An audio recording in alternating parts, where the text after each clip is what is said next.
Hello friends, growth online classes 0.5 में स्वागत है।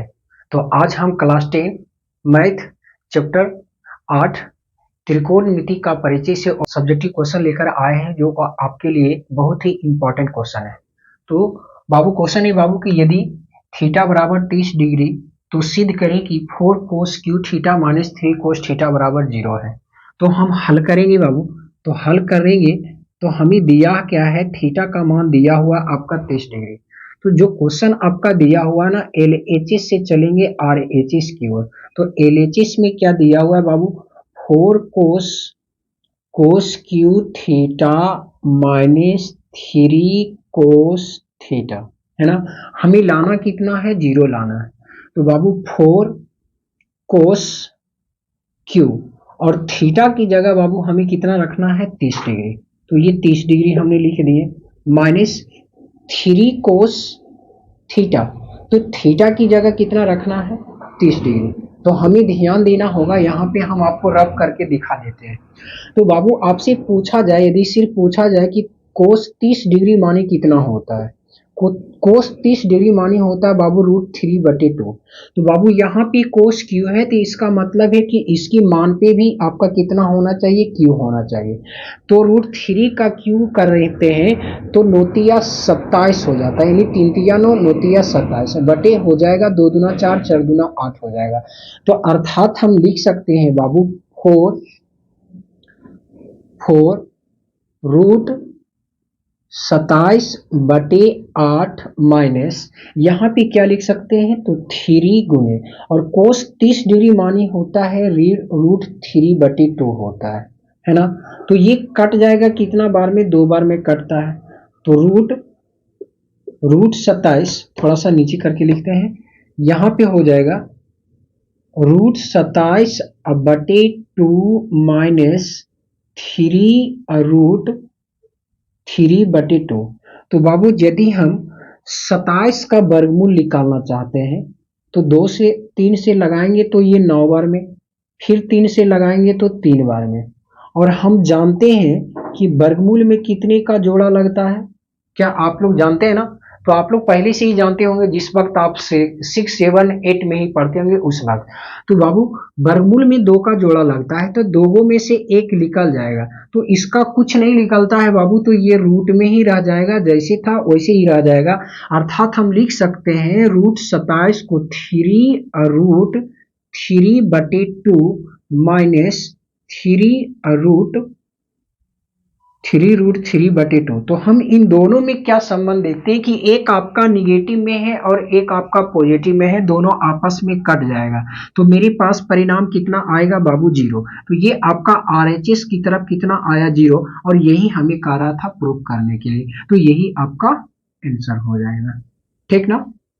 अगला सवाल है कि यदि टेन थीटा बराबर 3/4 तो 3 sine theta plus 2 cos theta बटे 3 sine theta minus 2 cos theta का मान ज्ञात कीजिए।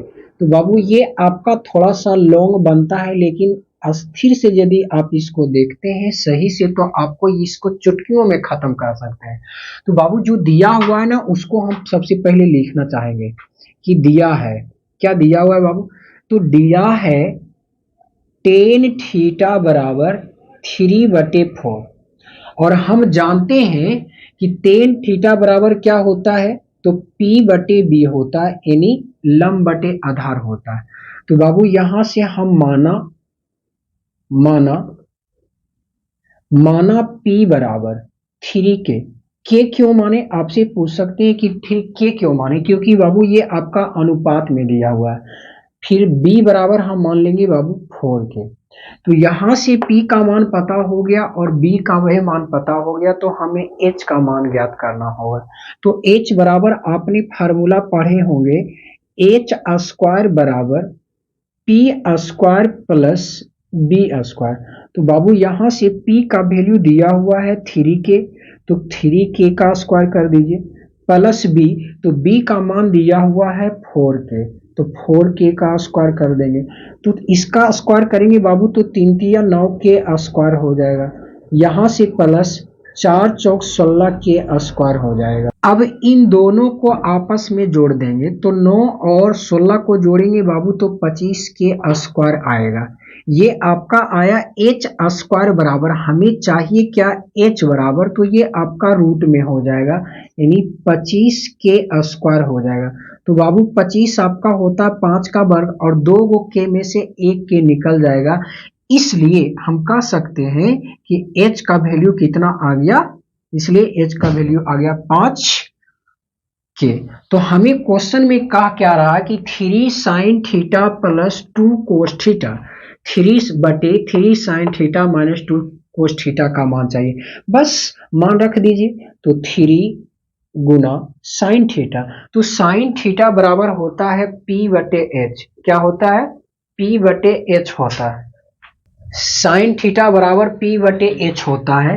तो यहां से बाबू P का वैल्यू यहां से ले लेंगे, हो जाएगा 3 के, और बटे H का वैल्यू यहां से हो जाएगा 5 के, माइनस प्लस 2 कोस थीटा, तो कोस थीटा का मान होता है B बटे H, क्या होता है B बटे H। तो बाबू B का मान कितना दिया हुआ है, तो यहाँ से बाबू हो जाएगा 4K, अब बटे H का मान हो जाएगा 5K, और टोटल का हमें बटे करना है तो 3 साइन थीटा, तो 3 साइन थीटा का हो जाएगा 3K बटे 5K माइनस 2, सेम वही चीजें, सिर्फ ऊपर में प्लस था और नीचे निगेटिव है, ये 4K बटे हो जाएगा 5K। हम देखते क्या है बाबू कि ये K से K खत्म हो जाएगा, K से K खत्म हो जाएगा, ये K से ये K से ये, तो काटने के बाद हमें 3 तिया हो जाएगा बाबू 9 बटे 5 बटे, यहाँ से भी हो जाएगा 9 बटे 5, ठीक ना। यहाँ पे प्लस हो जाएगा तो 4 दूना 8 बटे 5, यहाँ पे माइनस 4 दूना 8 बटे 5। तो आगे हम क्या कर सकते हैं बाबू, हम इसका एलसीएम ले लेंगे। तो यदि हम एलसीएम लेते हैं तो ऊपर वाले का 5 का एलसीएम आ जाएगा 5, तो 5 से भागा देंगे 5 में तो एक बार में कटेगा, और 1 को 9 से गुना करेंगे बाबू तो 9 आएगा, और यहाँ से प्लस 5 से भागा देंगे 5 में तो एक बार में, और 1 को 8 से गुना करेंगे तो 8। सेम यही बात आपका नीचे भी करना है। तो बाबू एलसीएम आ जाएगा 5, कितना आ जाएगा 5, तो इस 5 से इस 5 में डिवाइड करेंगे तो 1 बार में कटेगा, 1 को 9 से मल्टीपल करेंगे तो 9 माइनस, अब इन 5 से हमें इस 5 में डिवाइड करना है, तो ये 5 से इस 5 में भागा देंगे तो एक बार में कटेगा, और ऊपर को 8 से गुना करेंगे तो 8 आएगा। तो आगे क्या होगा बाबू, तो 9 और 8 को जोड़ेंगे तो 9 में 1 जोड़ देंगे तो 10, बच गया 17, यानी 17 बटे 5 हो जाएगा, कितना हो जाएगा 17 बटे 5, यहाँ पे हो जाएगा 1 बटे 5। हम ये हमारा काम है, इसका ये जो लकीर आपका बड़ी सी दिख रहा है ना बाबू, इसका काम है कि इसको बांट रहा है, तो बांट रहा है तो ये आपका भागा में है, तो इसको क्या करेंगे हम गुना में कर देंगे। गुना में करने का मतलब है कि अंश को हर बना देना है और हर को अंश बना देना है। तो 1 बटे 5 है तो 5 बटे 1 हो जाएगा, ये 5 से 5 कैंसिल हो जाएगा तो बचेगा 17, 17 बटे 1। साथ हम कह सकते हैं कि 3 sine theta plus 2 cos theta बटे 3 sine theta minus 2 cos theta का वैल्यू कितना हो जाएगा 17 हो जाएगा।